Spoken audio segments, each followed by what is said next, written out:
Okay, we've got a question, which has now derailed me again because I want to get on to biofuels and forests, which I know you're interested in. But here we are, Ken in UK. Will Americans need to reduce their living standards? Is that politically viable, or will technology fixes do it? That's a big question. It is a big question. I'm a technologist, I should say, by training. And I have nonetheless always been of the view that while technology has a lot to contribute, the problems we're dealing with are not just technological, but they're economic, they're political, they're social, and we need solutions that recognize all of those dimensions. I think technology can help a lot. I think we can immensely increase the efficiency with which we use energy to deliver the goods and services that people want.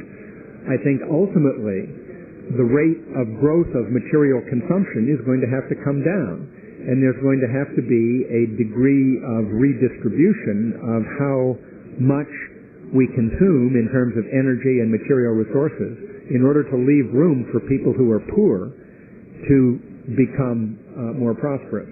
But I don't think that any time soon we need to call for Americans or Europeans or Japanese to drastically reduce their living standards. I think what's going to happen is going to be much more gradual.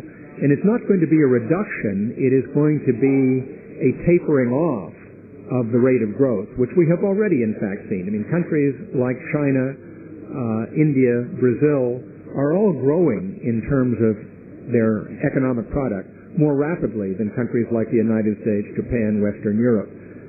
And it's because they have a greater need for economic growth to improve the fundamental conditions under which the people live. I think we're going to continue to see a disparity, higher growth rates in the developing countries, lower growth rates in the countries already industrialized. And I think we're going to see a trend toward greater energy and resource efficiency in all countries, which is going to do a substantial part of the job of reducing the rate of growth of greenhouse gas emissions and ultimately reducing greenhouse gas emissions around the world. Okay, two more questions now before we get on to biofuels. This is from Mark, from IBT in London. We've heard a lot in UK about Al Gore campaigning on this issue. Has it had an impact on the US public? Absolutely. I think Al Gore, particularly his film An Inconvenient Truth and the book based on that film, have had a significant impact. That's not the only thing that's had an impact. A lot of things have changed, I think, the outlook of the average American and the average American politician on this. Part of it is the changes in climate that people are seeing around them, both in their own lives and on the television. Part of it is a change in the attitude of the business community, where you have a situation that's almost unprecedented. You have some of the biggest, most powerful U.S. companies, General Electric, DuPont, Alcoa, Duke Energy, Exelon, asking the Congress of the United States to pass legislation regulating greenhouse gas emissions. When you get the biggest, most powerful companies in the United States asking the government to regulate them, I say this is like the plastic thermometer in the turkey popping up to tell you it's done. This is a fundamental change. It wasn't brought about only by Al Gore's film. It was brought about by the drumbeat of the science, that every time someone picks up a newspaper or a news magazine, there's another account of some respect in which climate is changing more rapidly or more dangerously than people thought it would only a few years ago. That's had an effect. You have a change in the religious community where people of deep religious conviction are arguing we have to protect the climate on grounds of stewardship of the creation. You have people in the military community saying climate change is a security risk. You have insurance industries saying our damage claims from weather-related harm are soaring. We have to bring climate change under control for economic reasons. And so you have a convergence of a great many different factors in the United States, and it's what I call a political tipping point. I think we are very close to a cresting wave in the United States where finally even the top politicians are going to have to change their view about what the United States needs to do about this problem. Okay, it's a fast-moving picture. I think it tends to get simplified abroad, and I'm sorry, I think this happens to all of us, but abroad we become spokesmen for our countries because people are so inquisitive. Yes, well, that's true, yes. Conceptions in the United States about what other countries are thinking and doing about this question. Okay, just one, this is a switch of topic, because I know that recently you brought out, 4 reports on forests at the centre, and this is Just a quick reminder that I'm talking to, this is Daniel Nelson, proving that presenters don't have to be young and handsome. And I'm talking to John Holdren, who's professor at Harvard and director of the Woodhull Research Center in the US. And there's a question come in here from William in Scotland. What incentive is needed for a poor country not to cut down its forests? This is the focus of a lot of the work that we've been doing at the Woodhull Research Center and that we're presenting here in Bali.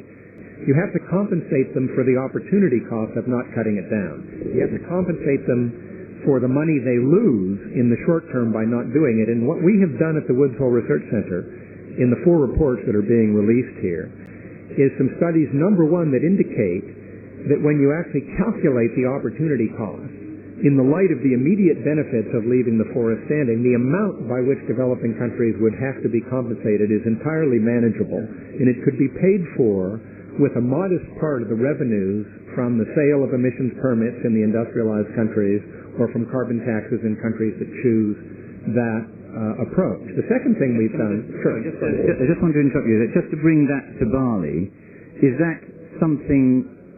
I mean, what is it you think could be done, not this week, but in the subsequent 2 years of negotiations, in terms of an approach or a policy that would affect the sort of policies that you're suggesting here? Or do you think this is just something that voluntary governments by good practice will do? No, I would say that number one, the post-Kyoto agreement, the international agreement for how the world is going to deal with climate change after 2012, when the Kyoto Protocol expires, will need to include specific provisions, specific international agreement to compensate developing countries for reducing their deforestation rates. That has to be an explicit part of a global climate change agreement that would also include targets and timetables for reductions of greenhouse gas emissions in the industrialized nations, and targets and timetables under which developing countries would join over time